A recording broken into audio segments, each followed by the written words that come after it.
Chers amis, Shabbat Shalom, nous allons étudier la Sidra de Yitro. La Sidra de Yitro est célèbre car, outre le passage, bien sûr, au début de cette paracha où Yitro va prodiguer ses conseils à Moshe pour l'établissement de tribunaux, il y a dans la deuxième partie de cette paracha les Aseret Adibrot, c'est-à-dire les 10 commandements. Et évidemment, c'est un passage extrêmement important. Alors on dit que les 10 commandements contiennent l'essence de toutes les mitzvot. Rabbi Sadia Gaon a d'ailleurs expliqué chaque mot, chaque lettre, en les référant à tel ou tel commandement, tel ou tel mitzvot. On peut dire finalement qu'il y a ici la quintessence dans les 10 commandements des mitzvot de la Torah, des commandements de la Torah. C'est pourquoi, effectivement, ces 10 commandements sont extrêmement importants. Mais ce que je voudrais souligner, c'est la disposition de ces commandements. C'est bien connu, il y a 2 tables de la loi.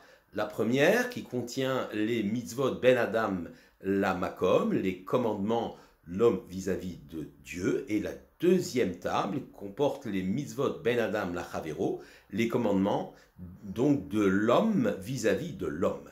Et si on juxtapose ces 2 tables de la loi, on s'aperçoit que le premier commandement de la première table, Anochi Hashem Elokecha, je suis l'Éternel ton Dieu, c'est-à-dire l'affirmation de la croyance, de la émouna, de la croyance absolue en l'Éternel, et juste à côté, donc face à la deuxième table de la loi, celle des mitzvot vis-à-vis de mon prochain, lo tirtsar, tu ne tueras pas. Donc il y a donc un lien clair entre la émouna, la croyance en un Dieu unique, et l'interdiction absolue de tuer, c'est-à-dire le respect de la vie humaine.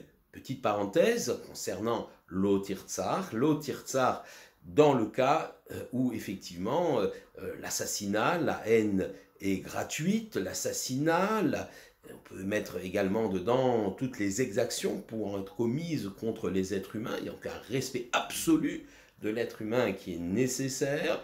Parfois, ce commandement peut être contourné, nous dit le Talmud, dans les cas évidemment de légitime défense. Mais je reviens à cette juxtaposition des 2 termes entre l'interdiction absolue de tuer, l'otirtsar, et la émouna, la croyance en Dieu.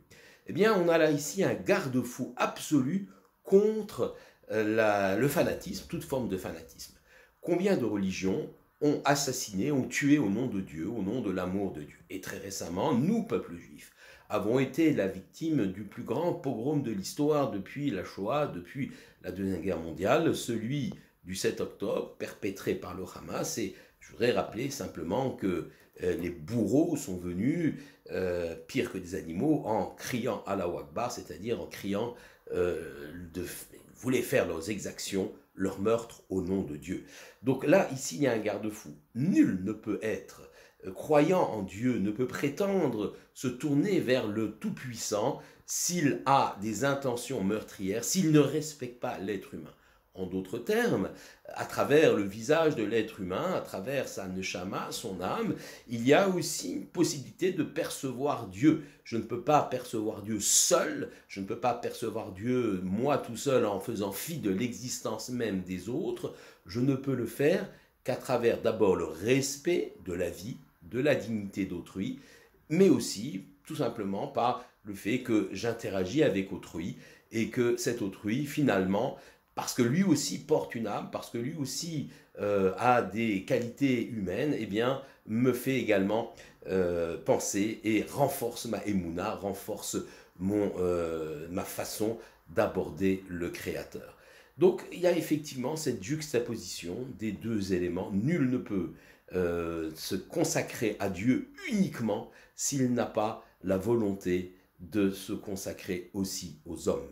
C'est là un des enseignements fondamentaux du judaïsme, ne pas croire en Dieu, ne pas bâtir une religion dans laquelle l'homme serait absent. C'est donc finalement un message fort d'humanité que nous transmet les 10 commandements et que nous devons, nous, peuple juif, porter, non pas, j'allais dire, convaincre les autres peuples d'adopter notre propre religion, mais d'être exemplaires, car c'est là le lot du peuple d'Israël, être exemplaire pour les autres nations, c'est également la dimension de ce qu'on appelle le Kiddush Hashem, la sanctification du nom divin. Shabbat Shalom à tous.